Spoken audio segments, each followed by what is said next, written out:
Yeah, absolutely. If someone's got a will in place and they ring me up and say, look, can you just have a look at my will for me, I'm more than happy to do that without charge. That would be part of maybe starting a relationship with those people, that you're prepared to help them there without any cost involved. Because quite often people have a will in place and they may not understand it.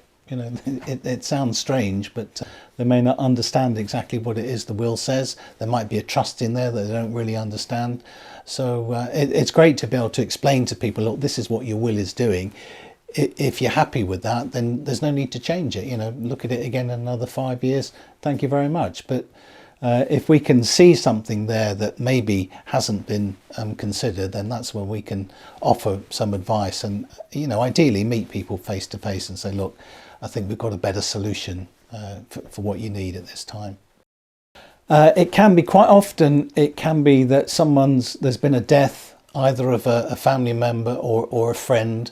It can be sometimes, if it's something tragic, if it's a younger person and they've just died suddenly, it just makes people think, wow. And particularly if in situations like that, they've left their estate is left in a bit of a mess and it's going to cause problems.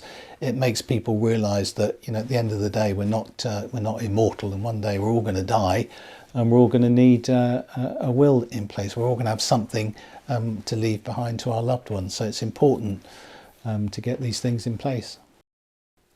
Okay, so what can happen, for instance, if a will was written maybe 20, 30 years ago, there might be a child or a grandchild that's named specifically in the will.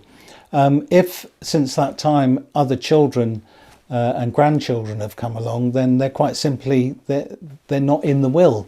And that's why it's important to have the correct wording. So generally, if clients have very young children, we don't refer to them by name, we just refer to them as all my children. So if new children come along, they're automatically in the will. Obviously, once children are over 18 or so, less likely to happen, and the children can be named. But that's a typical thing that can happen if you don't look at your will every 5 years and make sure that it's updated. Marriages break up as well. Perhaps the son's no longer married to the lovely daughter-in-law, and that needs to be reviewed.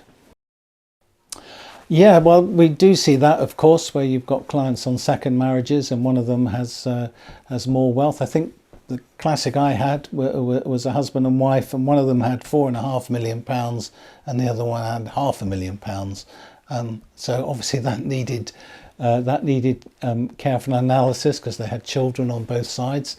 But that's where talking to us and using our expertise is the best way to make sure that you protect your family wealth for your family, because not everything in life is equal, is it? And second marriages, particularly, that's where you find there can be one partner with considerably more wealth than the other, and that's where we need to have a chat and advise on the best way forward to help them protect what they have.